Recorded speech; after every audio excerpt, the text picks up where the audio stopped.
Cool beans. Okay. This works. For the people who can't make it, and for the people in Newcastle, so you can say hi to everyone. Or they'll see you later. Now I just need to send this. So Send it. I think this link is. I have a meme that fellow Western could relate to. Yeah? Yeah. What? You want to say hi? It's a very low IQ meme. Very extremely low IQ meme. Here's the link. Okay, Frank, I'll message it to you, and then you can. I am late. That's fine. Okay. There was a class in before here. That's my excuse. Okay. They also left like 10 minutes ago. Takes me a while to. Hi, Bonnie. Video is best.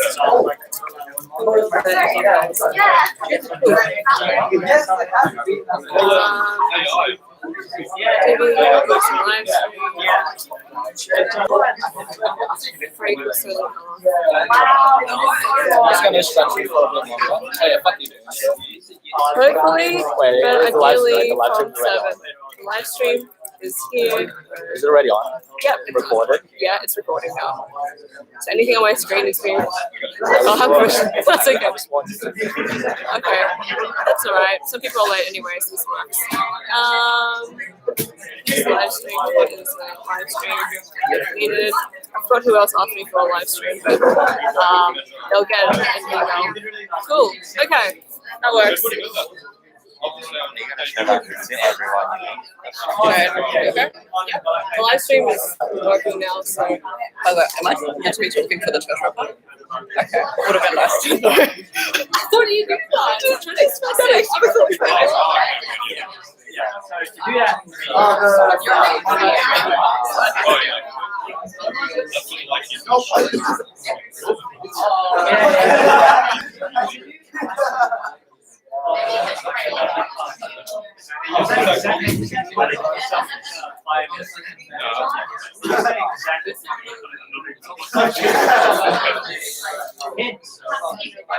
Is that Jake?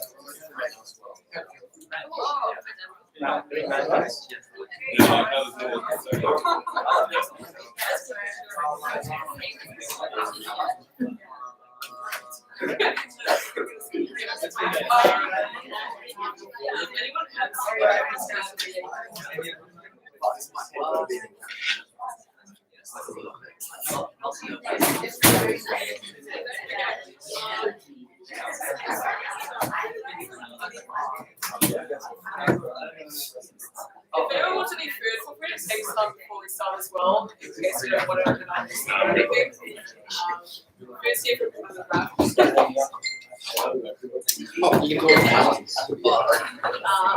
Connor? Actually, well, I'll ask you. I'll message you. Alrighty. Cool. Okay. Hi guys. I'm Jade. You guys probably know me from my very rushed set of interviews in the past few days. Sorry that I literally cut people off at times because I had to move on to the next interview. I'm one of the co-directors for YNA. My other co-director, Honor, you can ask him to call in whenever he does. I'll ask him to say hi. But he's currently overseas at the moment. Today, pretty much the AGM is in disguise an orientation for what YNA is and what we do really. But as well, we're going to also just go through a review of the past year, and I'll have people on my board speak as well. And as a quick introduction, this is Frank, my secretary. Hey guys. This is Daniel, who's our strategy and sponsorship director. Susanna's in the corner there, she's our treasurer. And Henry is the only other person on the board that's not here. He's currently on exchange, but he's our legal officer. So I'm just going to go through a little bit of a ramble just because I think this is really important and because I never really had a chance to properly detail our history, mostly because it takes a lot of time to write things down and to really put them everywhere and advertise that. So this is probably one of the first times that I'll talk about how we came about in a public setting, as well as describing how we ended up developing over time to get the vision that we have today. on this slide, it's pretty much a very, very general overview in terms of our mission. If you want to put it into a statement, then it's going to be the fact that we're fueled by our passions, we engage and connect curious minds in STEM to foster creativity, innovation, and growth. We started, well, Honor and I, we both started this organization in 2017. The goal is that it's youth-led, volunteer-based, Australia-wide, and we're a registered charity as well. At the moment, Susanna will talk a little bit more about it, but we're trying to get DGR status, which will let us get tax deductibility as well. Okay, and I'm just going to go and put this on the slide for now for you guys to see, but we spent about maybe 2 years trying to define our vision. If we could put it in any simple way, and as anyone that's previously been with us knows how difficult it was to try and put things together for it, but we are here to try and bridge gaps in STEM education and strengthen the community of young scientifically minded leaders. Now, this kind of, as any vision statement from any company or organization is a little bit fluffy. It's what sells your company, and if you're lucky, it's what gets you grants and sponsorship and all that. For us, our vision kind of extends a little bit more than this. So when Honor and I started YNA, at first it was, we had a lot of different goals. For one, as a bit of background, Honor and I, we were both involved in something called the Brain Bee Challenge. If you guys probably have heard of it, it's a neuroscience thing that Lachlan is very happy to always talk about for me.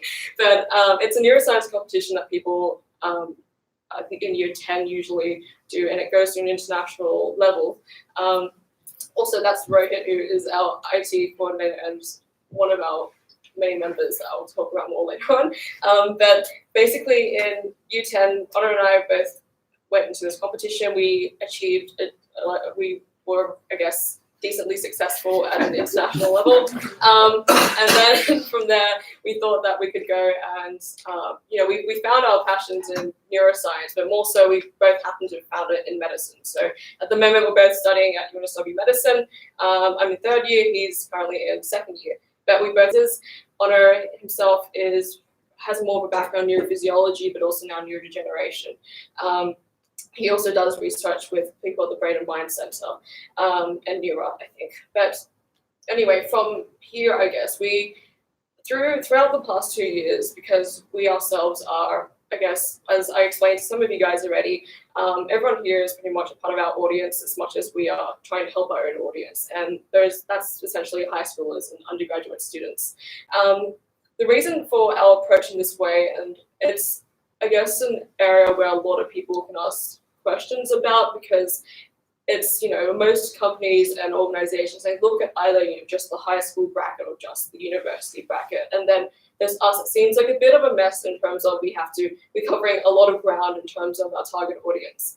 The reason that we decided to develop this, and as I've kind of told a few of you in the interviews before already, is that in STEM in general, not sure if you guys have noticed, but say in high school you have these competitions like Brain Bee or some others, the Olympiads, it's another big one. You go into these competitions and these programs are essentially there to help, I guess the best thing that they can do as well is, find child prodigies in their area or find people that are astounding in their fields or with a lot of young potential. The issue is that in Australia, kind of hit a ceiling. So you find these people and then there's very little support afterward. At most you can, if you're at the top of your field in that certain competition, that's like maybe one person per year or something. You are probably the lucky person in terms of now you know a person who knows a person knows a person who knows you at the right time so that you can do more things. And that's, I guess, the gateway for a few select people to get more into research. For example, Honor and myself getting into research I got into research in year 12 in high school. He got into research almost immediately once he left high school as well. So it's a case of people being lucky rather than Australia looking for people with capacity and also giving them the chance to do something about that as well. So I guess the issue is that we are trying to combat that issue of having Australia having that ceiling in terms of STEM education and people going into the STEM fields. If you go into STEM, you're there to do something as a job. So you're a researcher, because it's your job, or you're a doctor as a job. there's no real push for innovation or to actually pioneer something in your field. There's no push for that. I guess a very Americanized version of things where, if anyone does have any kind of talent, those are the kind of people that are like, oh, I'm going to apply to the Ivies and stuff, because if you want to get someone, you go overseas. You don't go to Australia. The most in Australia, you become big fish in a little pond. Australia plays everything very, very safely, including politically. But, just generally speaking, you kind of get the culture in Australia. That limitation in itself, I feel, is a bit ridiculous for such a developed country to restrict, I guess, the chance to develop future pioneers in fields. For us, at least, we're using at the moment currently the brain in STEM as our vehicle. This is a lot of words on the slide, but I'll go through more detail. But essentially, we're using the brain in STEM as an idea in that a lot of people are interested in neuroscience, and there is a really dumb pun on that side, but we are looking for people who can have some kind of interest as well as already interested in the field. And at the same time, because Honor and myself, we're both kind of philanthropists at heart, we want to have a bigger social impact than just, I guess, the people who are in the STEM field wanting to do better in STEM or to get beyond in terms of their career. We want to go and help youth essentially across Australia in a way where we change the perception of education. The thing about STEM and education in general is that you tend to be divided in two streams in high school usually, or even in primary school. It's, you're either the creative, artsy, like humanities person, or you're a STEM person. Or sometimes you have like the strange person that's in between. They're like, oh, I'm this way, I'm like both of them. And then they're like, okay, great, go into this stream. So essentially you kind of lose a whole different aspect of you and the other bits you can develop within yourself. And I guess that's one of the other reasons as to why Youth Hero Australia kind of focuses a lot on promoting that creativity aspect of things as well as innovation, because they're typically seen as more like artsy, humanities kind of traits, I suppose. Meanwhile, in STEM, and funnily enough, I went to go, because I'll talk a bit more about this, but we are having a partnership with the Department of Education. Honor and I went to go talk to them about why we were trying to develop this program that we're doing and why it's so important. I remember one thing I was mentioning was that I am a strong believer in you need some level of creativity in science. You can't really create an experiment or research an idea without thinking outside the box, and that in itself is creativity. But because of the way it's defined, people don't really associate that with each other. So a creative person isn't necessarily usually a scientist. Meanwhile, even through looking at all the applicants and a lot of you guys here, there are so many of you who are very interested in arts and just creative work, as well as being really into your own STEM fields, whether it's in medicine, science, or engineering. And I guess the surprise was that the response from, I think, one of the head of the gifted and talented people there, they were like, oh, that's new. And I was like, creating syllabuses and all that, and they're not really incorporating that idea yet. So I think they are still in a sense of an old world sense of thinking. And hopefully through YNA we're able to combat that as well. And that's the reason as to why we did have so much difficulty in terms of defining our vision and what we wanted to achieve through our organization, because as you can see here, I have to even break it down to different parts in terms of what our vision is. But essentially we're not only looking at the disparity between socioeconomic classes, because there is a level of privilege that comes to achieving at least a certain high standard in terms of career and whatnot in STEM. If you're a way to look at it is if you're lucky enough to know a certain person. And the second way is if you even have the privilege of being in the right school or having enough money to attend some prestigious gifted and talented program somewhere else or something. It's difficult in terms of something that we can try to alleviate, but I think through YNA and through providing programs that kind of maximize the sense of accessibility to people, we can really help to change that. So that's one of our main values alongside the sustainability of our programs. And what we mean by sustainability is also, yes, being socially aware about the environment and all that. That's why, one benefit of being really online based is that that's not so much of an issue, but more so the sustainability of our programs. So the fact that our long-lasting impact will be long-lasting, right? There's a lot of places and a lot of organizations that they have either, there's two different extremes, I guess, in discussion. I think Daniel also discussed this with me as well, but like one extreme, I guess, is science roadshows. You have people that go across different schools, they do cool explosions and stuff, and the students are like, whoa, it's amazing. I'm not going to be a chemist, but that was cool. And then you have the next extreme where it's, like tutoring companies where you streamline your education, you're helping them enrich their own education. But obviously there's limitations in that in itself, in that it's one, you have to pay for it usually, and two, it's for the syllabus, and it kind of promotes in a way a culture to pass rather than a culture to learn. Through YNA, and even though it does seem a bit more niche in that we are focusing on the brain and STEM, we are hoping that it will change the culture in terms of learning. So you're not learning for the sake of the past, which is still a culture that perpetuates throughout university, and I know that, and a lot of medical students will also know that, but it's something that it's always prevalent pretty much, and it's a culture that we should ideally change, because it doesn't encourage that push for innovation at all, doesn't encourage that push for anything beyond what you can do.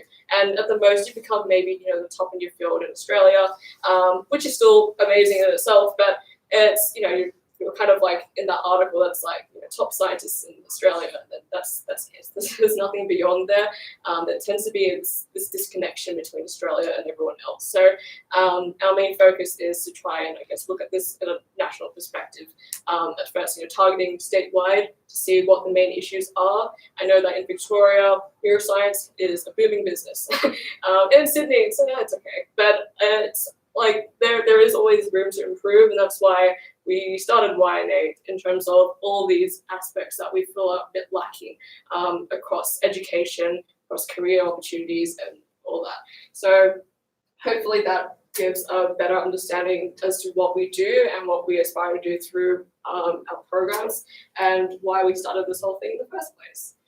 So, okay, now this is a very brief review of what we did in the past year. So as I've mentioned, that we've already started in 2017. We started at the end of 2017, actually. It took us a year to properly establish from there, to really get together our team, and then finally plan some programs. But because of a few gaps in communication, coordination, and because, Honor and I, we wanted an organization to go and do these workshops and these little bits and pieces here and there, but we ourselves are still learning as well. So we also hope to encourage that culture of learning and upskilling amongst all of you guys who join us, who are joining us today, actually, on the executive team, or even just on our team, generally speaking, because I really want to help other people in terms of being able to do something like this, where they can realize that they do create social impact in whatever they do as well, and that you can combine your passions, your interests in something greater. So I guess in the past year, we kind of focused. Originally, we were a big focus towards university undergraduates. We kind of got into the high school stream of things, partly by accident, but we knew that we were going to cover it. It's a very easy target audience to cover, but we got much bigger in terms of high schoolers because of the Brain Bee Challenge and our association with the Brain Bee Challenge, as well as our relationship with the Department of Education. So high schoolers are always a very big, easy target for us to garner, but as a result, we did lose our touch with university undergraduates for a little bit, because our team was so small at the time. We had about maybe at most 10, 12 people, I think, in the past year, including the board members. And for perspective, our team has grown so much now, we have around 40 people for the whole New South Wales state. In the past year, we ran a neuroanatomy workshop in Wallisworth as well. Some of you may have attended or would have known about it.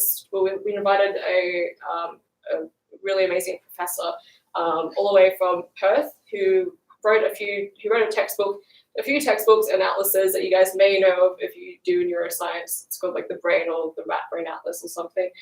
He's an amazing teacher, and he went here to Wallisworth to go and actually teach how to read or how to analyze rat brain neuroanatomy and apply that to human neuroanatomy as well. And because Honor, if he was here at the time, at the moment, he wouldn't be able to tell you guys, but he's a huge like wannabe pastry chef on the side. So if he didn't make med, he was like, I wanted to be a pastry chef as much as if I didn't make med, I wanted to be a writer. So we in a way we're trying to combine our own side interest in YNA. But I guess for this neuroanatomy workshop, what we decided to do was he spent, I think, all night baking and he just not sleep. But anyway, he somehow managed to get like brain-shaped like cookie cutters or something. And then we had a whole bunch of brain-shaped shortbread at the event where we had a really cute icing workshop. And depending on the clinical diagnosis or whatnot, like for example in stroke, where the brain it's affected and all, you ice a certain area, or just learning basic neuroanatomy, which is fun because one, everyone loves food and the biscuits were great and delicious. So that was that. But also, I mean, it's a good learning exercise. So that's what I mean by us really promoting that sense of, if you have your own passions as well, it will come across and it will trickle through. And we kind of are a platform for you guys to play around because we are a startup, and I do really encourage that kind of environment around here. So that was the Brain and Biggie's neuroanatomy workshop, which was actually one of our most successful workshops and our very first one. And then we started to get a bit busy because we were trying to still figure ourselves out internally. As you guys probably have guessed, or if you've ever been involved in a non-for-profit startup before, it takes a lot of work and a lot of just learning throughout the process. So we started going through some of our online aspects. And one thing I forgot to mention as well is the reason why we are so online is for accessibility reasons. So at every event that we try to hold physically, we try to include some kind of live stream or recording or some online equivalent for people who can't attend physically or just generally not in New South Wales or something like that. We are trying to just, I guess, target those gaps in terms of accessibility barriers, which is a very prevalent issue in Australia. But anyway, so one of our campaigns that we ran was a multiple system atrophy awareness campaign. MSA, if some of you guys know, it's very similar to ALS as a disease, but it is much more common, and most people don't really know about it at all. In fact, I only discovered it because I was studying it at some point in medicine, which I also forgot to read the slide for. So it's like that's the kind of vibe that the MSA has. And we decided to have a very brief online publicity campaign throughout Brain Awareness Week and mid-March or something. We actually had a really, really great reach when we first started. We had people all the way from England and just overseas contacting us and sharing the stuff and really engaging with the posts. But then eventually, because our publicity team at the time wasn't so strong, it wasn't able to be fully maintained. And that's one thing we're hoping to change in the future. And that's why I've taken up so many people in terms of publicity, because we want to consolidate our foundation online so that we can really do more on the online platforms, because there is so much potential and so much reach. And to do something, even if it's not a promotional campaign or whatnot, then there's always that chance too as well. I've already talked about the Department of Education collaboration. And we've also ran some BrainBee webinars and workshops. If you guys have happened to see the very 2-hour-long video of me on YouTube speaking on 2 hours of sleep on neuroanatomy, that's the BrainBee webinar. So that was actually really great. The BrainBee state round, that was what it was targeted towards, students across New South Wales. So even some students down in Armidale, or just generally students even in the local round as well. They were all watching it and they all learned a lot about it. We had really good feedback from that session. I think the majority people had rated, originally the starting point was 6 and it was 9 or 10 in terms of learning and whatnot, and they found it rather engaging. So I also had models during the webinar.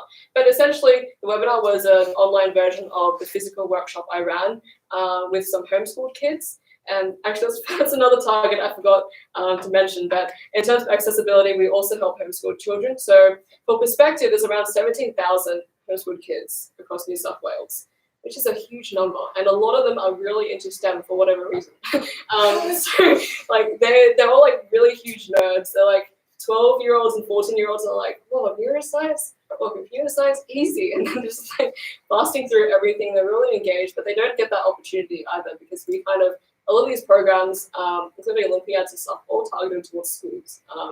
And somehow we managed to develop this relationship with the homeschooling network, and that's now being another target of ours beyond rural schools. It's also the homeschool kids across New South Wales. So that's another exciting thing that we've been doing that I forgot to mention on the slide.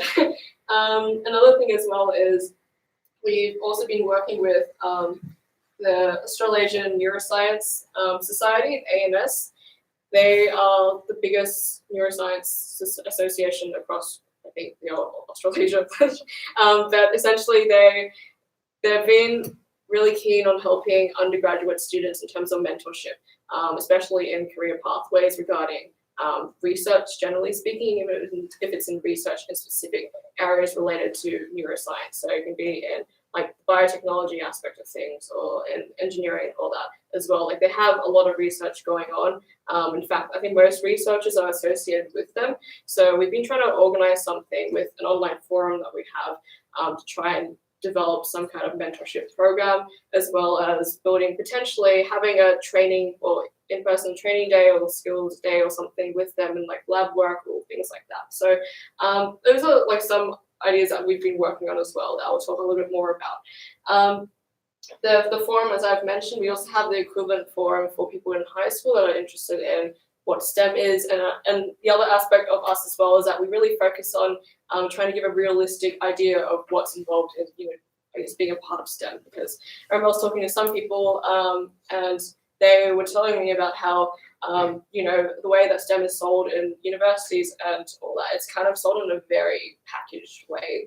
It's like, oh, join STEM, you can have a great time in research. And the people who know that that's not the case as well will also be straight up like, nah, and pretty much not be involved or have minimal involvement. And the other people kind of get dragged into it, then they get left confused in the whole wave of, oh, I'm in STEM, it's meant to be great, or things like that. And it's not very realistic in terms of how universities approach all those institutes. And the other aspect of it as well is, I mean, universities are businesses themselves, and I kind of get why they're doing that, but like we're trying to alleviate that issue in some way at least. But then, finally, we're all working through our communication issues and coordination problems. So mostly we were having problems with streamlining communication because originally we were on certain platforms, and then when our team grew, certain people just have different preferences as well in terms of communication. As a result, communication was spread out in different places. But now, very fortunately, we've kind of spent the last 2 months kind of really fixing that and getting through everything. So now everything should be much more easily accessible in terms of being streamlined, and it'll be a bit more encouraging to use as well. So I'll go into more detail on that later on. Cool. So Susanna, I'm going to have a chat to everyone.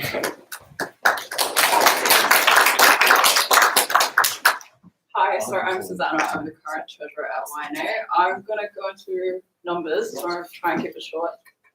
So YNA ended in a profitable position, which is really exciting considering we're only now it's our actual first full year of operation. So there are a lot of startup costs that were incurred throughout the year that were one-off, mainly to do with website costs and establishing our initial promotional campaigns. So it is exciting that we have a 2% profit margin, yay. And we also have a positive cash balance. So we're starting off on a really strong foot for the next financial year. In terms of getting to the nitty-gritty of things, our major profit-generating projects that we ran in the past financial year were, first and foremost, as Jade mentioned, our Brains and Vicky's workshop with Charles Watson. Charles Watson. And that gave us a 12% profit margin. And one of the biggest contributors to our income were the Brain Bee workshops, which had 69% profit margin. On the other hand, our largest expenses throughout the past financial year were the O-Week promotion and marketing campaigns. So this involved a lot of costs, such as prizes for our competitions that we ran throughout the week, and also we also printed tote bags, and they contributed to our major costs. This was also 10% loss margin. However, the grant that the Brain Foundation provided us for the past financial year covered the majority of it, so that offset and cushioned the loss. The other expense was the chocolate fundraising campaign that we ran through the past year. However, this is still ongoing, so we do expect that it will eventuate into a profit. And just in terms of what actually funds YNA, so we can run events, the majority of our income comes from corporate grants. So our two major sponsors for the past year were the ANS, so the Australasian Neuroscience Society, and the Brain Foundation. So they provided us 2 grants that funded the majority of our operations and also our events. Second main source of income were our actual events, so workshops, that kind of thing. And the other one is just mainly individual donations and just interest income that we generate from the bank. But the main thing I want to get through today is DGR status. So DGR stands for deductible gift recipient status. You get that status and you gain it through the Australian Tax Office. By having this status, it means that anyone who donates to YNA is able to deduct this amount from their taxable income. So basically, they donate to us, they pay less tax, essentially. This would be really beneficial for YNA in the long run because it provides an immense amount of tax incentive for donors. And additionally, there are many corporate grants that require any applicants to actually have DGR status in the first place. So this is something that we've commenced a couple months ago. It's a work in progress. So eventually we do hope to gain the status, and it will increase our ability to generate not only individual donations, but also major corporate donations, and also just generate more grants through partnerships such as Brain Foundation and ANS. And that is pretty much the year in terms of numbers, and I will pass back to Jade.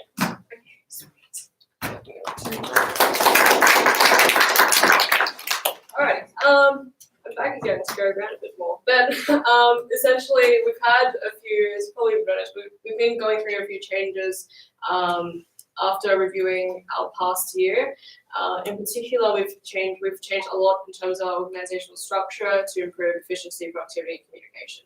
I will go through in a lot more detail regarding this and going through that like fancy organizational chart that Susanna helped me put together later on in this talk. But essentially, one main thing we're changing as well is we are increasing the number of internal meetings to improve communication, just because we do believe and hope that you're committed to your roles and really want to go help us, improve and grow as an organization. So as a result, we want to maintain that efficiency, and we're thinking of potentially having, definitely having monthly board meetings. Anyone is invited to. So this is a national board meeting that will have Susanna, myself, Frank, Daniel, Henry, and Honor will all be there, and alongside the state coordinators. So I'll go into more detail about that as well. But we also have probably fortnightly team meetings, depending whether that's needed or not. It depends if you need to go interact with other departments or something like that. We'll talk more and discuss more about what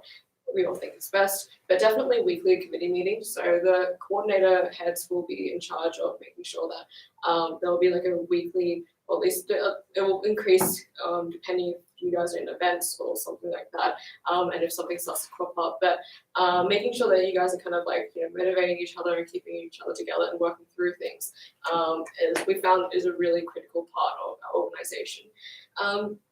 Also, back to the communication thing. So we finalized that we're pretty much going to use Trello as a dashboard in terms of making everything transparent so that everyone knows what everyone else is doing, including in terms of the board perspective, because I know as a national board, we tend to be a bit removed from people on the state team.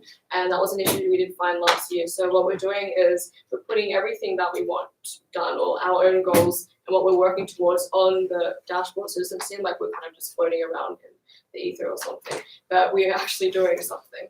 And then for Trello, the coordinators, you guys be really key in terms of making sure that that's kind of where you can put updates for your team so that they can really stay together and know what the main goal is, I guess, for everything. But overall communication, we use Slack. So Slack, if you guys haven't already encountered it in university, it's a really big kind of communication channel that's it's better than Facebook in terms of being able to streamline different groups and name groups and all that and contact everyone else. So we are going to invite everyone to Slack so that we can maintain contact.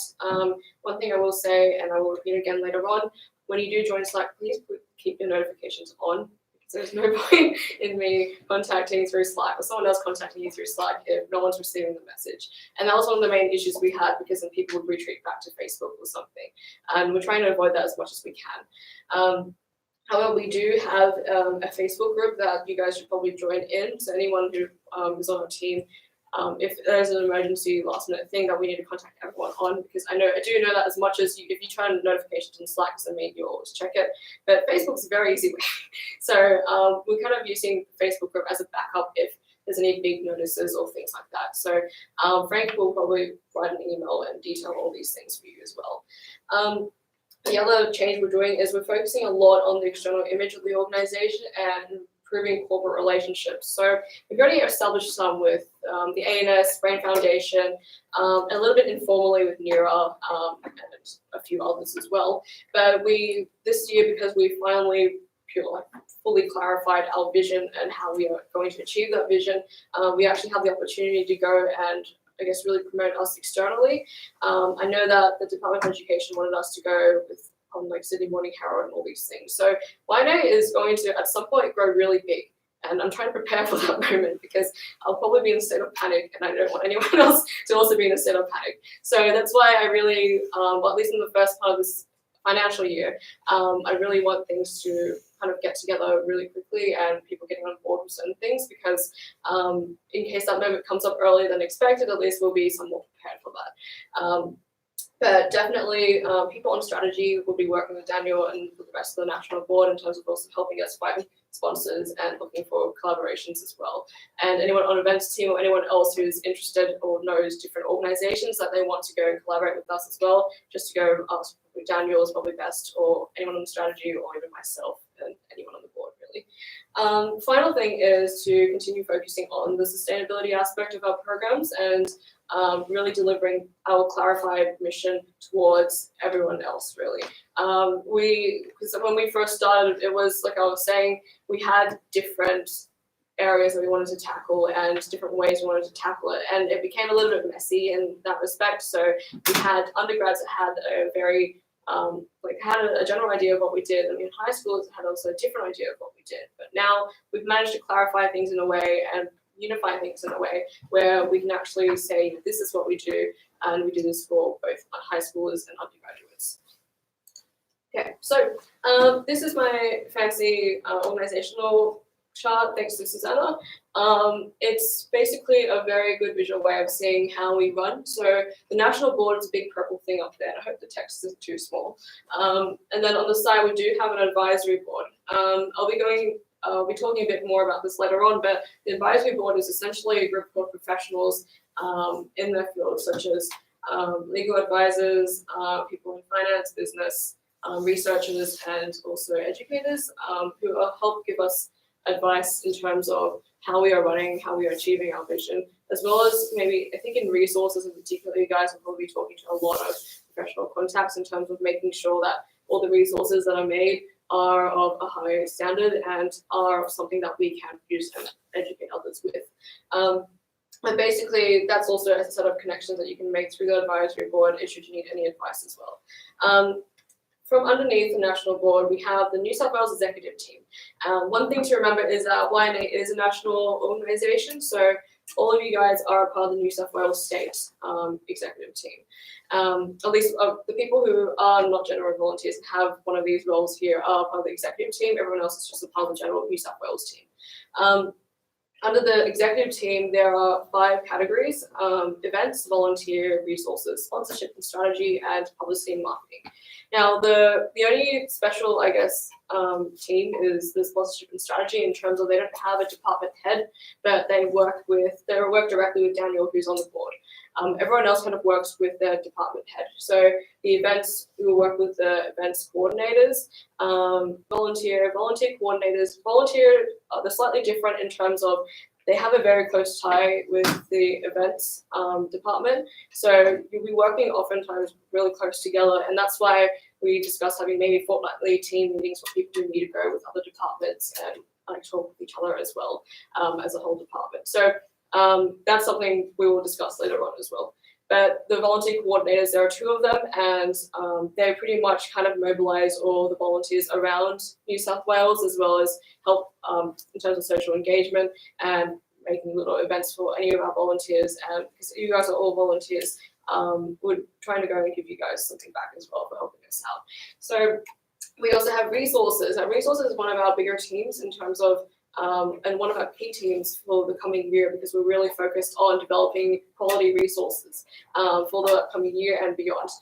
You guys will be key in terms of developing things that will last for a while for our organisation, that will actually go into place. And I think one of the earliest programs that we're running in the next semester is the trial of the DET program. So we'll be running workshops in some high school with some high schoolers, and essentially you will need to work through, I guess, the lesson programs, things like that, and trying to develop them in a creative and engaging way at the same time. So the good thing is that we've also introduced some specialist resources officers who seem very dedicated to like certain fields that they're in as well, to help develop resources that are particular to their side of things as well. But everyone else in the resources team, essentially, things kind of cross over with each other. The people under like creative development officers or something, I think it accidentally says creative resources officers there, but the title we gave was creative development, and that's because you guys also had really strong talents in graphic design and visual arts, and we thought it would be a great idea if you could go and unite that with resource making as well. So as you can kind of guess already, there's a lot of internal collaborations with different departments and a lot of chances to work with each other. So even if you have friends in other departments, you can work with them and work on projects together as well. And we're a really flexible organisation in that way, and we really encourage that kind of upskilling through those connections. Lastly, we have publicity and marketing. So this is a really big, it's our largest department. We used to have an IT coordinator who was Rohit, and we're kind of passing on his roles onto the publicity coordinator, as well as anyone in social media officing, which is pretty much looking after our website. Our website is operated by a Wix, so it's actually quite easy to use, and he pretty much will help teach you guys how to use it if you do need help. But the social media officers, I guess, will be in charge of website, YouTube, Twitter, Facebook, Instagram, and any social media I might have missed, but I think that's it. And pretty much a lot of social media officers, I think, and a few people from resources and a few others here and there are really interested in content creation. So we are looking for people, and I'm really happy that you guys applied, because we want to actually have content to deliver in the first place. So this is either making some YouTube videos, or we have like some weird, any strange cool ideas or something. I've been saying multiple times, I'm really interested, and I love writing and I love film and I love all these things that are not STEM related. So like one really funny, not really funny, this is just me. This is just me comforting myself, but I really wanted to make like a really cute writer's room. And how adorable that would be. There'll be like so many ideas. I just love brainstorming. But anyway, that's like one of the ideas in terms of content creation though. So everyone gets to work together. And pretty much you have the flexibility because we are that platform. We have graphic designers as well. Some people, like I've mentioned, in different departments already have skills in graphic design, but now we also have some people, because I know that demand for graphics can get really high at times, especially when it comes to a promotional campaign, and we have to create a theme or we have to go and make certain things. I will detail a little bit more to the graphic designers, if anyone's here for graphic design, about things that we're trying to get done within the next year. But I think I also mentioned a little bit on another slide. Lastly, for the publicity coordinator, who is currently live streaming in YNA, she's based in Newcastle. So, and I know a lot of people in social media officing and graphic design are at least in the metropolitan area of Sydney. So a lot of the times it's probably going to be an online kind of meeting, or you guys can meet in person and have a video call each other through that kind of like compromise, I guess. But the publicity coordinator and all the coordinator roles, they essentially are managing people in their team. So I'm stressing that a lot because the whole role of the coordinator, that's why the title as a coordinator is you are coordinating your whole department and keeping tabs on people if they're doing the work or what they need to tackle instead, and also guiding things in line with our vision. So I already gave a very long, detailed overview of what our vision is already, so that everyone has an idea and knows why I'm doing certain things, and why we're focusing on the brain, or why we're tackling this issue when we're looking at social inequality stuff or something. And that's and pretty much my whole explanation earlier on was the reason why. So we really hope that that's my mom. So I really hope that kind of inspires everyone. That really killed my train of thought, so I don't really know what I was going to say. But essentially, that's the overview of the internal organization. If you guys have any questions, just feel free to ask us as well. And also, just because you're not on like the main coordinators kind of level of things or whatnot, doesn't mean you can't contact any of the people on the main board. Obviously, if it's more related to someone else in a different role, try to contact them first, because everyone on the board is extremely busy.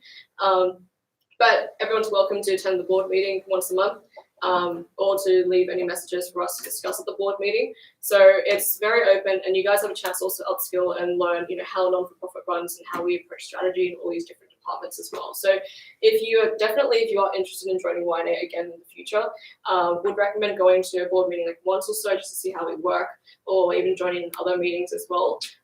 Just as a way to be exposed to how we run, generally speaking.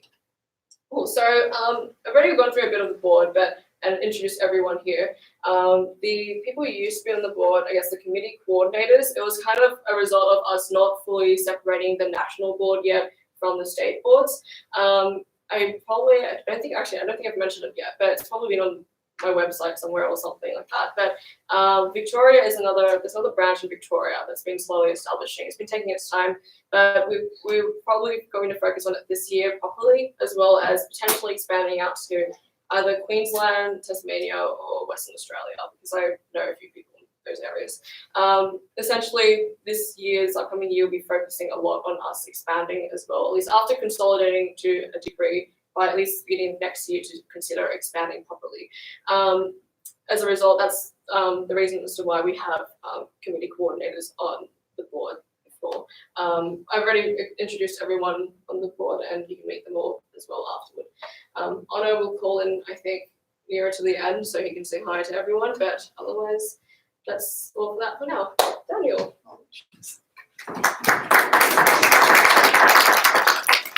Hey guys, I'm going to keep this really short. So strategy team is looking at realizing the long-term sustainability of YNA. And that really boils down to one question, which is how do we sustain YNA with our shared goal? Our shared goal should be to improve education for both undergraduate and high school students. And Jade's talked about how that's kind of difficult. And sustaining that it's a different beast, because we're trying to put money back into the organization so that we can do more for these people.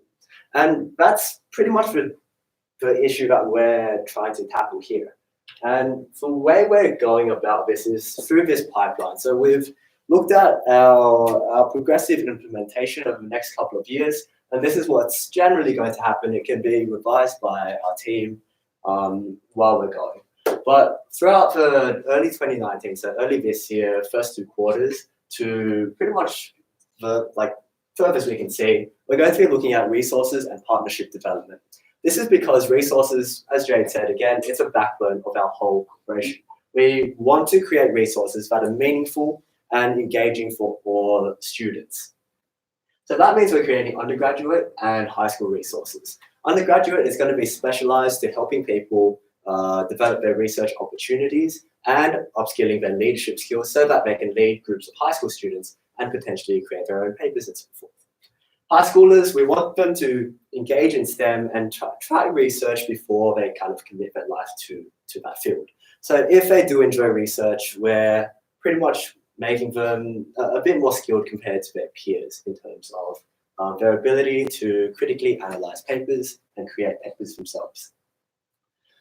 During the second semester or the third and fourth quarters of this year, we're looking at creating or reviving a gifted and talented students program. We've talked about this as a DET program. What we're going to do is we're refining our proposal. We're doing market sizing, doing all these pricing, prototyping for all of these ideas, and seeing how we can actually create something that's substantial and will actually help people over time. So that's going to be our main project for everyone inside the strategy team. And if you're coming in now, we're going to be pretty much creating a pitch deck for the DET board for the gifted and talented students. So that's going to be interesting, but we actually rotate projects pretty much every semester. Afterwards, we're going to be contacting universities and all these different it's a completely different market. And we're going to try to get PhD students and generally mentors to teach the people who are currently in undergrad but don't have that access to researchers yet. So we're trying to give them opportunities as well, which is a lot of you, I'm guessing. So like the people inside the medicine cohort who are really, really talented, they're passionate about their field, but they just haven't had that exposure yet. That's the type of people we're trying to connect to after the gifted and talented students program. And the last part is late July, December. We're going to actually do this sequentially throughout like even late this year, as Jay mentioned again. But we're piloting our G&T program, which means we're going to scope out whether or not it actually works. We're going to revise our ideas. We're going to revise our strategies. And this is going to continuously occur just so that we can alleviate some of the pressure off the national board and sort of see if our vision can actually be enacted through our current strategy and what we're doing. So that's the general rundown of the pipeline of what the strategy team is going to be working on. If anyone inside any subdivision of YNA has any ideas for the strategy team, let me know, because any idea is worth looking at. Passing this up to Jade. So, as I've already mentioned, this is a little bit of a dry set of slides. Basically, we have quite a few plans for 2019-2020 team. A lot of them are quite optimistic, but I think that most of them are achievable. So improving the internal organization, generally speaking, I think we've quite successfully done that now. We're just kind of putting it into play, expanding our Victorian base and potentially other states, finding or establishing professional development opportunities for our staff. So as I've mentioned about the upskilling stuff, we're seeing if we can even hold internal mini training days or anything with people across different departments, say for example, who don't have so many skills in a certain technical skills in a certain area, where we can bring in other professionals or even our own, for example, graphic designers, something like that, to go teach other people. We're also planning to establish a formal partnership with the DET. It's been in the works in the past few months, but we're trying to finally get that through so that we can fully say, we're partnered or sponsored by or something like that by DET. Same thing with the Australian Brain Bee Challenge, SANSWA, Science Teachers Association, New South Wales, various research institutes and potentially universities. After getting DGR approval, we will be trying to secure corporate funding, and it will be much easier for us in terms of securing that after, getting tax deductibility is very appealing to most companies. So we're also looking towards building our volunteer database. So the volunteer coordinator will be working a lot regarding that, as well as developing our professional advisory board. So we've been having them kind of informally, or here and there we'll contact them, but we're trying to put them on as an official board, as well as developing more professional contacts. We are in publicity this year, mostly I think after probably the first quarter at least, so that we give ourselves a quarter to establish ourselves, and then trying to potentially launch a regular newsletter or quarterly publication, whatever we feel works best, whatever the publicity team feels like they want to do as well or can contribute, then pretty much we'll go through with that. Finally, this is the last slide of plans. We are expanding our audience base, so we want to reach out to more high schoolers, more undergraduate students, and also people in rural and remote regions. Launching high school neuroscience workshops with partnership with ANS as well as we still don't know what to call this program, so I just call it DET program, but the Science Extension or Enrichment or Outreach program with DET. Anyone on the events team or anyone here as well is invited to give me a recommended name for the program. But essentially, that's one of our biggest things that we're running next year. Running more undergraduate events definitely is one of our big focuses for events. So especially ones are enjoyable educational workshops or just purely social and networking events. Always kind of a fun twist. Remember one event, one of my friends and I jokingly were you can have day where it's like your brain on alcohol or something, go out drinking, but he also just wanted to go drinking, I think. So I mean, like we are open to things. You just plan through things though before you commit to an idea as well. But yeah, launching a forum properly. So we have launched it already, as I've mentioned, but to really bring that about and to deliver stuff on that. So via the forum, one of our big collaborators on that is the ANS. We wanted professionals on there to help answer questions, as well as give advice, things like that. Or anyone on the team as well who feels like they want to be a mentor. I've mentioned some on the email already by Frank that some people did want to be mentors for younger students or for other undergraduate students. So that's an opportunity for you guys as well, and it's also like low commitment already. We just kind of need to get that done. So finally this year we have enough manpower to get a lot of things, all the things I've been talking about here done, because this has been, we spent the past year trying to work on these things, and these are kind of like the consolidated ideas that we know that we will go through with. So also the graphic designer. So we want you guys to help us just develop more themes, letterheads, newsletter formats. There's the latter two in particular, we just need it done at some point. I haven't had the time because I think I was the only person doing graphic design for YNA in the past 2 years, which is also why they were very limited. And when I did have to do it, I did not sleep. So it's like I'm lucky that we have a really big team now, so it puts the stress less on me, and I can finally get to doing directorship stuff instead. Besides that, we also want to establish our full, regularly updated online presence within the first quarter. So I think I am going through the plan now, actually. So our plan is by early August, which I think for you kids is when you guys start uni again. By then we want to establish, I guess, the first part of the first quarter. So when we finally get an online presence, finally start delivering things, start advertising things, getting into place like a calendar that we planned beforehand. So between now and then, it's like a month-ish, a little less than a month. But like you guys have a chance to work together, especially with a lot of you on break now. I know some of the UNSW kids, because the trimesters are still at uni.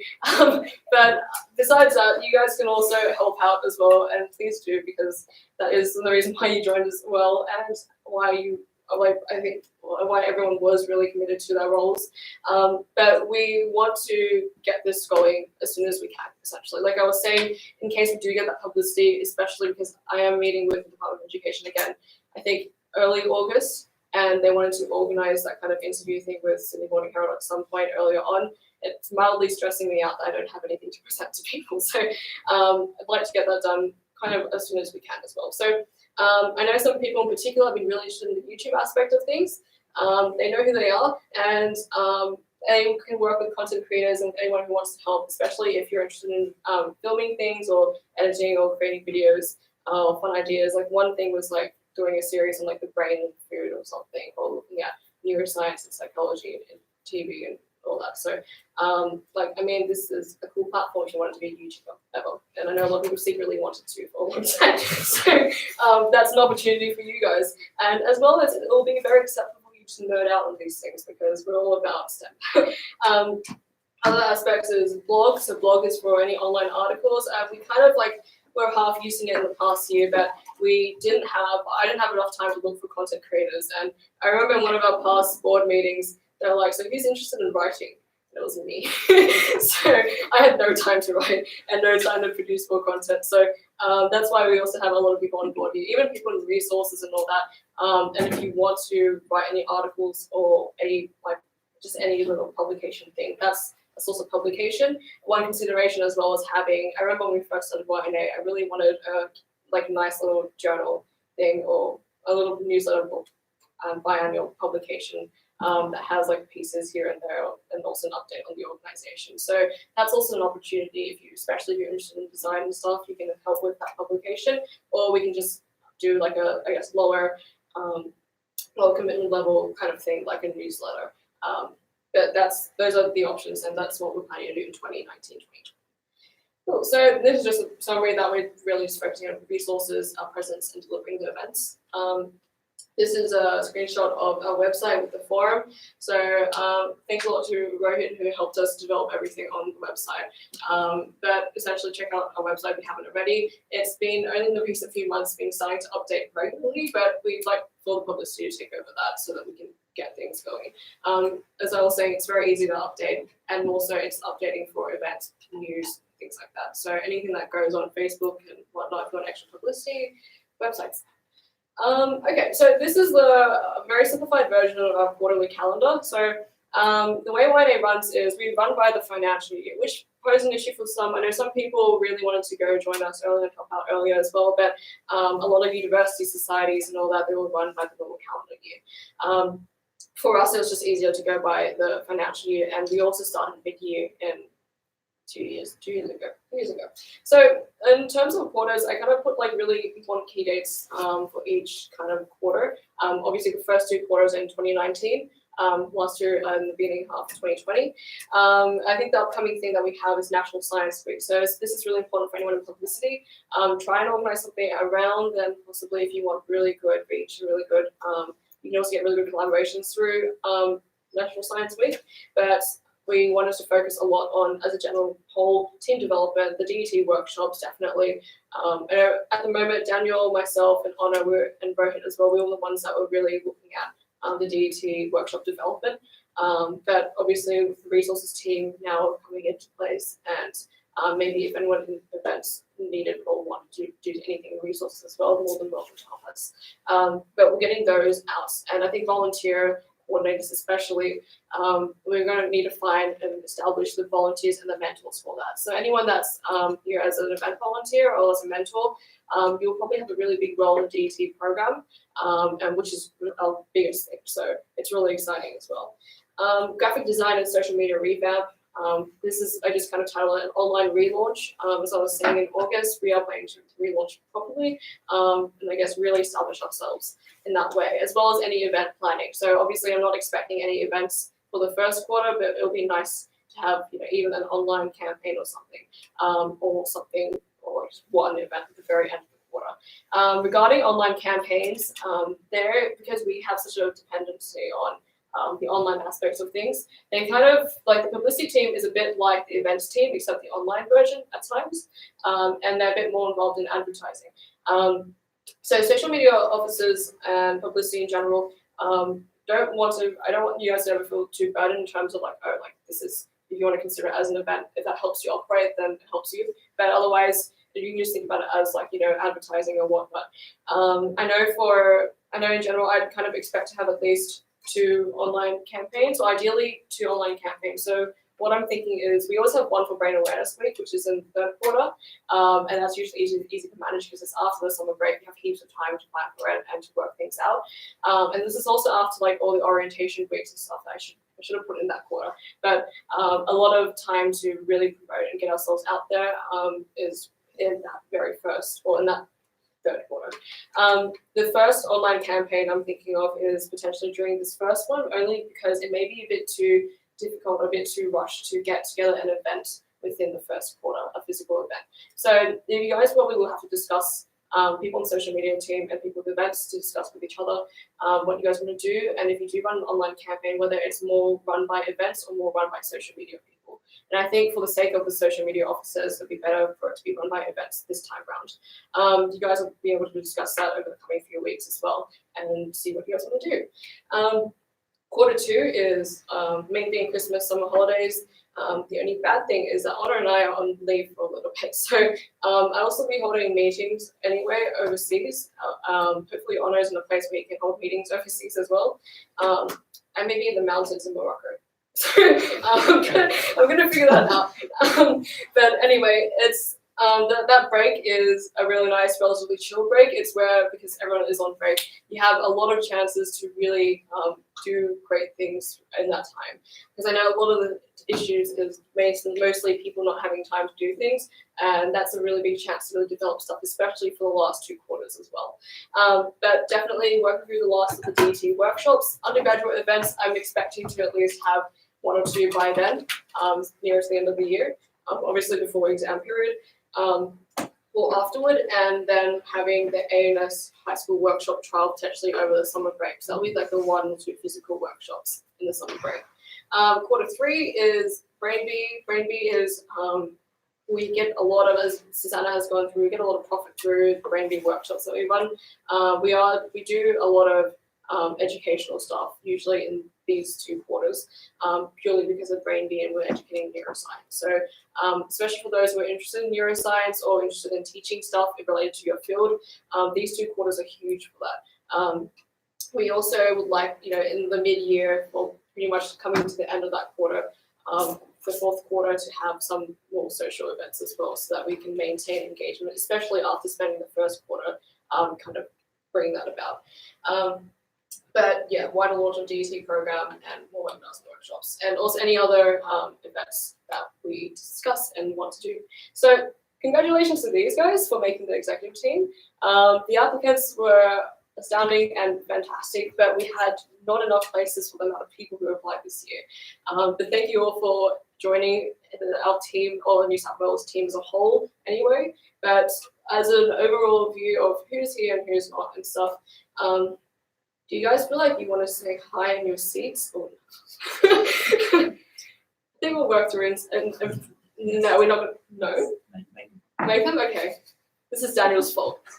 So, this is all Daniel's fault. Okay, so just as a brief introduction to people, events co-coordinators, congrats to James Callis, who's currently in Bali, so he's not here, and Stephanie Moon, who is over there. You can just say hi and you see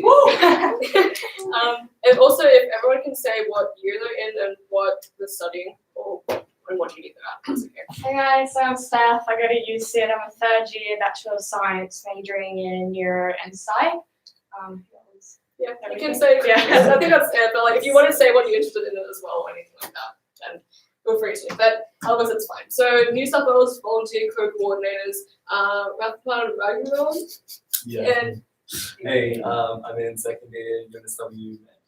great, okay. And I think actually to make it less awkward, probably say something you're interested in. Yeah, probably related to why you're helping out with YNA or why you're involved in some aspect of the brain and STEM, but yeah, that's probably a better way to introduce. I'm not a fan of icebreakers and I don't want people to do it. This is Daniel's fault again. So Divi, who isn't here, but who I think he'll call in for handover period. He's currently in UNSW medicine, I think, in second year, yeah. Okay, now publicity coordinator is currently live streaming in. She will call in for handovers as well with Bonnie Zhu. She's 2nd year medicine, I think, at University of Newcastle. New South Wales resources coordinator Rohit. That's the last thing. Rohit's I'm also in 2nd year medicine at UNSW. I have an unhealthy obsession with formatting, so resources and website for it. Awesome. Okay. And then the department officers. So events officers, Lisa. Are you here? I don't know if Lisa's here. No? Okay. Lisa's not here, but she's one of the events officers. I forgot what she's studying. But I've also interviewed 40 people in the past few days, so I don't remember who's doing what. David Downs is here. Yeah. I'm 2nd year science at UNSW. Interested specifically, I guess, in Awesome. Okay, and Anusha? She's here? Don't know if she's here. No? Okay. She's at UC. I think she does science, from memory. Simon Tang. I think I just saw him leave. But no, he told me he had to leave early or something. So that was fine. I think he does science at UC as well, and he has a specific interest in genetics. Now, junior event officers, Georgia. Hi. Hi. I'm Georgia. I go to UNSW and I do Bachelor of Science majoring in psychology and biology. Okay. So, and also Josh. Hi, I'm Josh. I'm 1st year Bachelor of Psychology at UNSW. I'm interested in publishing. And social media officers, so Michelle Fu.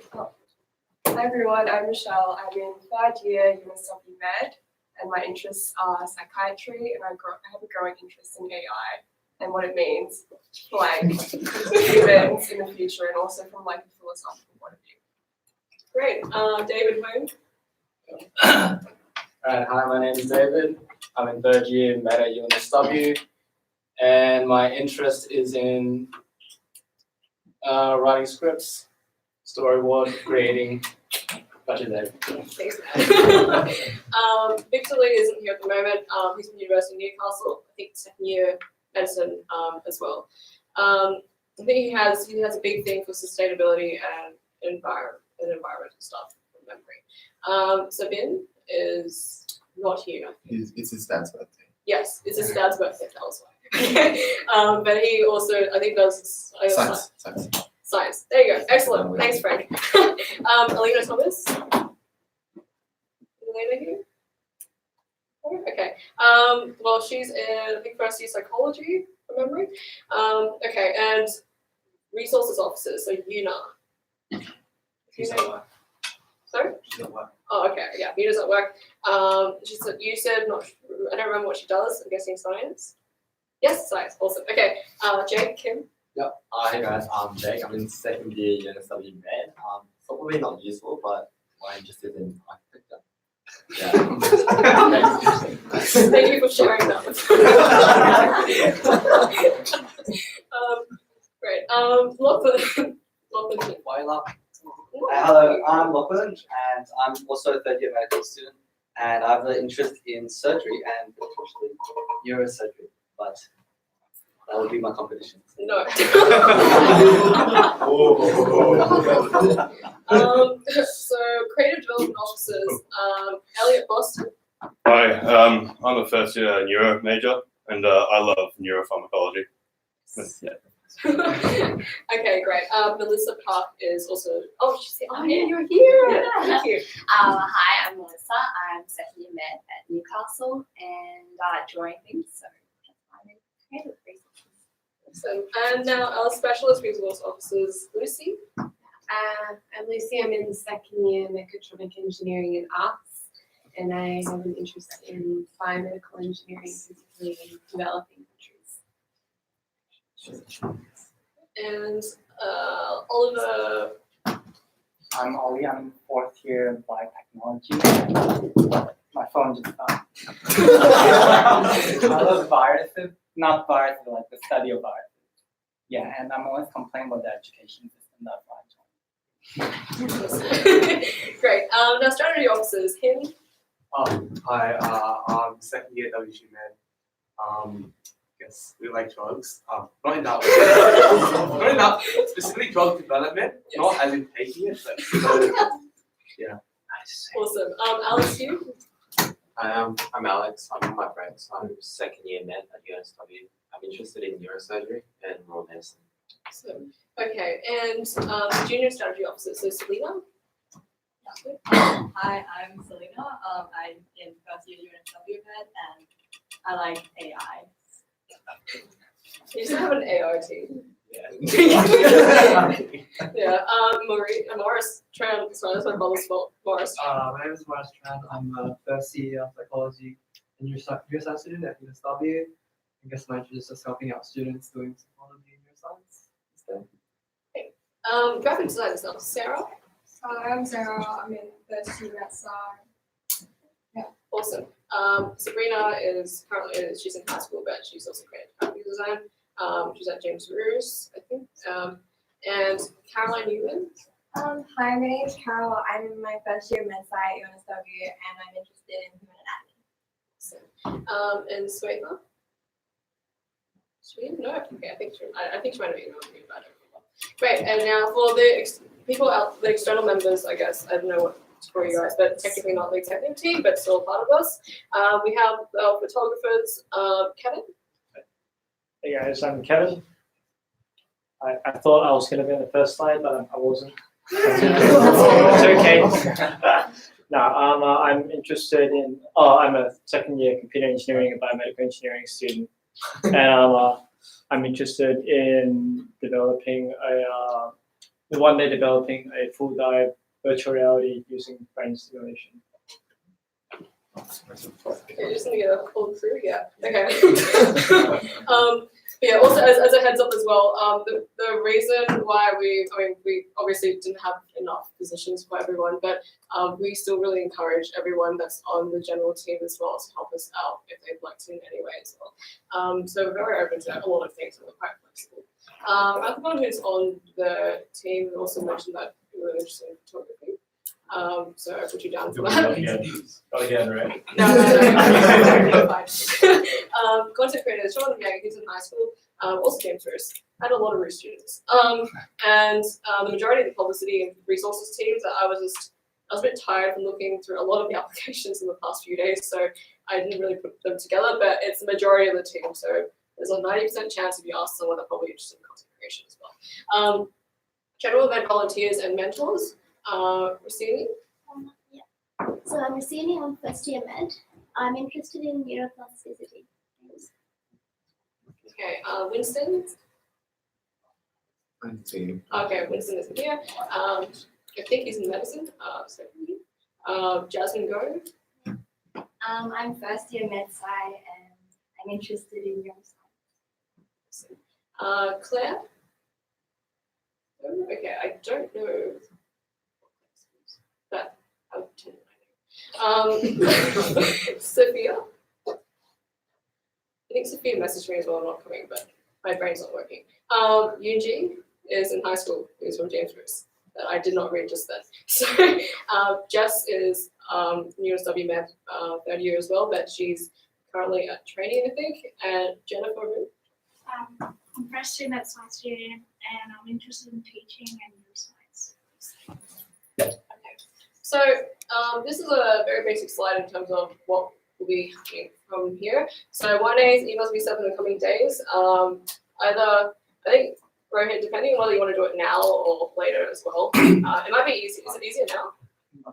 A bit harder? Okay, we'll do it later. So just keep an eye out for an orientation email that tells you how to set up emails and stuff as well. People on the executive team will be getting the organization email that's like at YNA.org.au. Everyone else pretty much will join every other platform that we have though. So I think, before I go into that, we use Gmail and Google Drive, everything's on Google for us. We also want you to fill in the basic contact details, and especially for the executive team to also send in your photos so that we can put anything on our website, because we do have a team page. I would prefer if you do send in a photo instead of not just leaving that blank and just sending it through, just so that we can have a nice page on our website. And once email set up, you can log to Slack.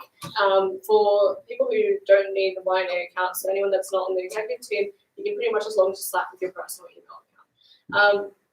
With Trello, the link will be emailed to that, to the respective channels in Slack. So just join that, and pretty much you have access to all the boards. So I think I might have to actually give you access to each separate board. Regardless, you have access. Join the Facebook group in case of the weekly updates or anything last minute will pop up. Frank will send a link to you guys in an email. Also, please like the page so that you can stay updated as well. And it's just for convenience. And I hope you do like the organization. That's why you would like the page. So I think ground rules and expectations. The cats was by accident, so I put a funny haha at the bottom so it's less serious. But I guess like in a review from the past year, I do have to put in like proper ground rules.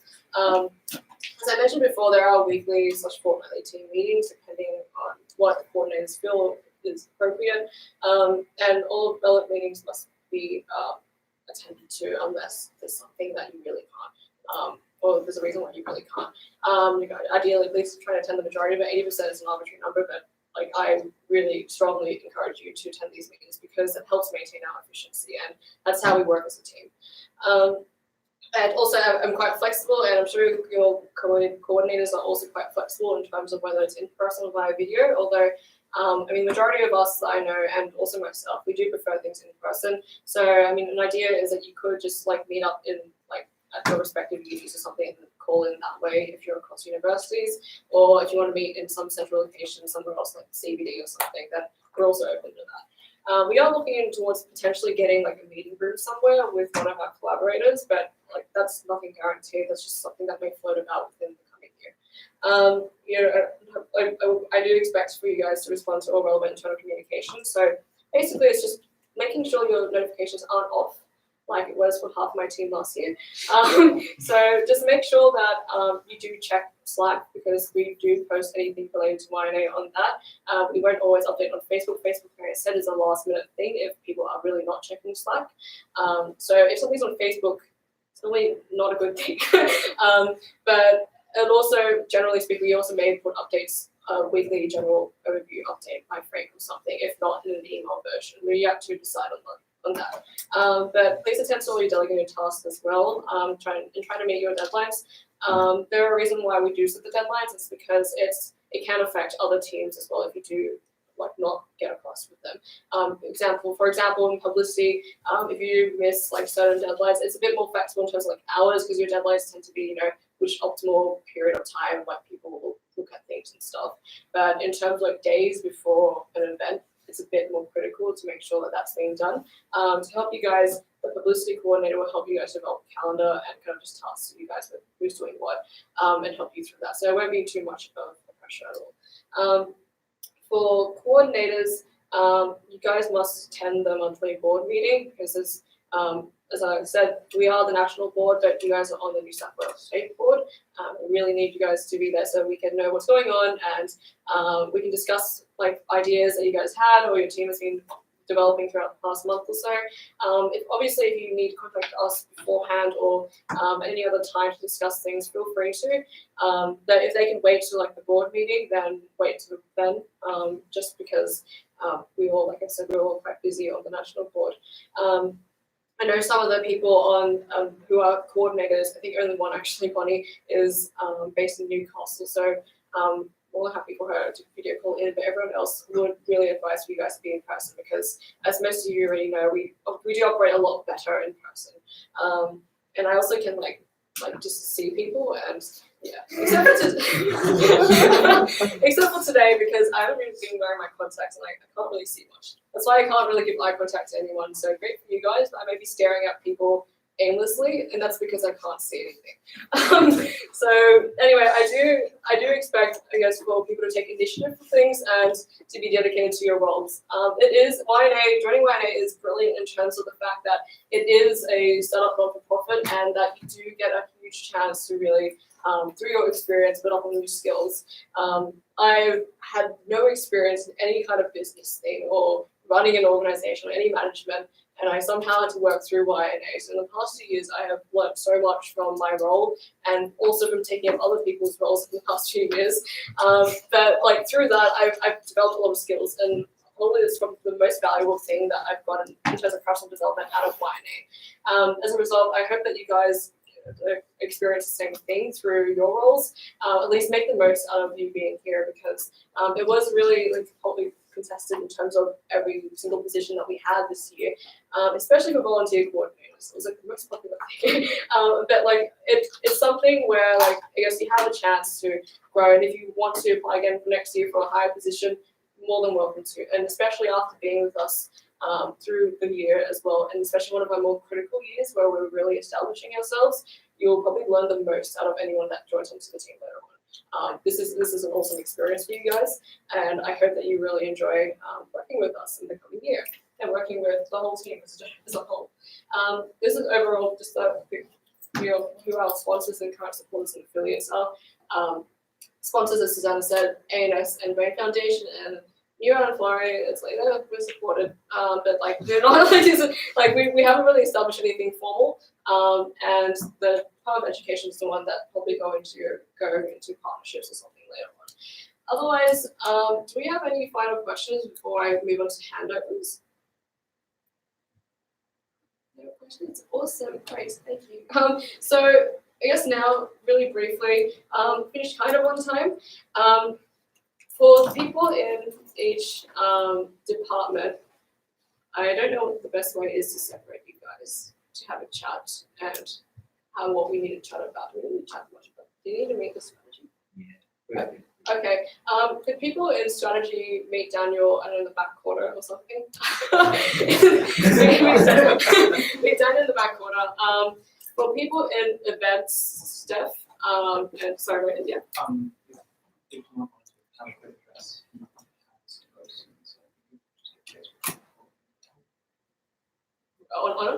Yeah, okay, sorry, I didn't know that. Okay, yeah. I will call, I forgot about Honor. Oh, man. Where is my phone? Can you basically call Honor for a second? That's okay? On my phone? Yeah, sure. That'll be good. Well, actually, I put on here, but I don't want to go into my Facebook. That's fine. Nothing on Facebook. Oh, no, there's no one. So you pick up. Hello. Hello? Is he connecting? Hi. It's not a video though. Oh, yeah, the video is loading. Anyway, we don't know if we're gonna get your video, but if you want to say anything to the people, you probably just see everyone here. Oh, no. He's in Portugal at the moment. No. Okay.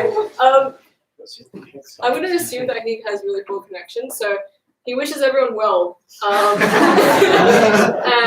he hopes to see everyone at another meeting at some point. So that's Honor. It's really excited to meet you guys. Anyway, otherwise, yeah, people with resources, could you meet with Rohit at the back over there? Events, Steph, do you want to go down here and just meet with events here? Publicity, can you guys all here over there? I think that's all the departments. And basically, just I'll go through each one, but you can take care of it. Sorry, just a quick thing. Your channel is actually on my YNA email, so I don't know how that's. Yeah, I'm going to see. Okay, just let me know. Yeah, I'll try to figure it out. Yeah. It's past 7. Yeah. Yeah, 5 seconds. Yeah, I need to try and fix that. I don't know. I'm going to. Yeah. I'll have to reorganize all the meetings so that I can actually have each person's email on the mailing list, so it's much easier to email someone or an entire Where are my events? Sorry, also the graphic designers, can you go to listing as well? I forgot. You can go hang out with the listing. But you have it as well, as kind of interest. Were you interested in resources as well? Resources? Yeah. You want to pick the resources? Hey, I feel like I've seen you around at least. Yeah. Right. It's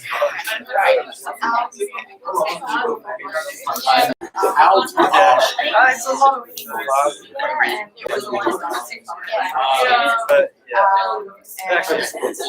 I don't know. I can't look at this, but it's okay.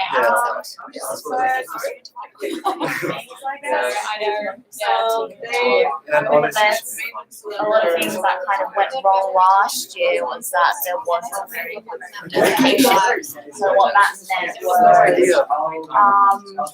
it's kind of like silence and then, oh crap, we have a event penciled in for this day, and then 2 weeks before, I'm like, oh shit, you guys should have told me if I'm going to order these tote bags.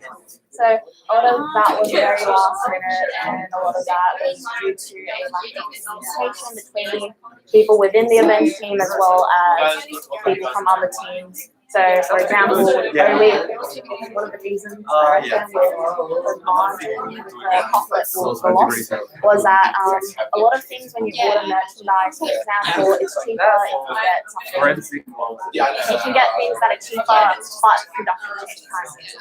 So things like that weren't really lining up, so that wasn't really working out per se. So I guess for this year, I'm kind of going into 2 main goals. Bonnie, if you're still One on there, is to we're doing handovers kind of now, get so I'll call you a in. status procedure in place. So who's doing what, if